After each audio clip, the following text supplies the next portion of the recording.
The people of heaven and the people of hellfire are not equal. The people of heaven gain the ultimate success.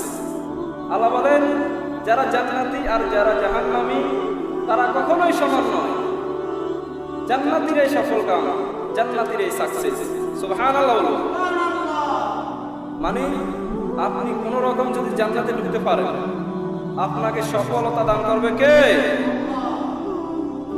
আল্লাহ রাব্বুল আলামিন সফলতার মানদণ্ড কুরআনুল কারীমে বিভিন্ন জায়গায় বিভিন্নভাবে বলেছেন, কথা বলেছেন। কাদ আফলাহাল মুমিনুনাল্লাযীনা হুম ফি সালাতিহিম খাশিউন। সুবহানাল্লাহ।